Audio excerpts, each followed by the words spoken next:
Hi, Aaron Sylvan here, and today I'm going to talk about a common problem that comes up in deciding how to position your 360 rig. You've got a fairly ordinary indoor setting, and in that setting there's also a window. So the window has a view on the outside. You want to situate your 3D camera so that you've got a view of the outside and a view of the inside.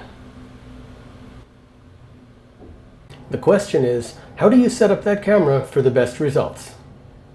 Do you set up the camera so one lens faces out the window and the other lens faces inside?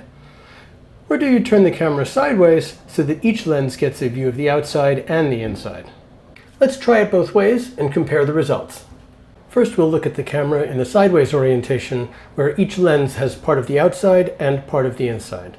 So the small sensors in action cams like this really aren't good with a wide dynamic range, meaning very bright things and very dark things can't really show up in the same picture very well. So if we look outside, we can see that most of those buildings are rendered pretty well. I'll call this exposure okay, but the indoors then is too dark. Also, another problem has arisen, which is that it's very difficult to correctly stitch near objects and far objects. So we'll notice the distant buildings are stitched correctly, but in the foreground we've got a windowsill with a stitching problem. The only way to fix this would be to separately stitch the windowsill and the outside buildings and then composite those two images, which is a tremendous amount of work. Let's have a look now at the other orientation and see how it turned out. Wow, what we have now is a whole lot better.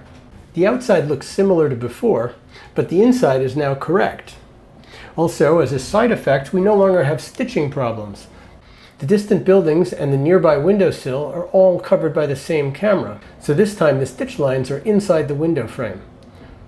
Much better all around. Let's compare them side by side.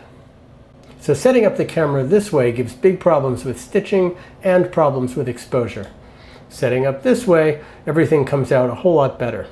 Let's take another look at the two approaches side by side. On the top we see a good result with proper exposure on the outdoors and the indoors. On the bottom, the outdoors is extra blown out and the indoors is too dark. Okay, so I know I've repeated myself a few times here, but the key lesson is camera out the window for the best result.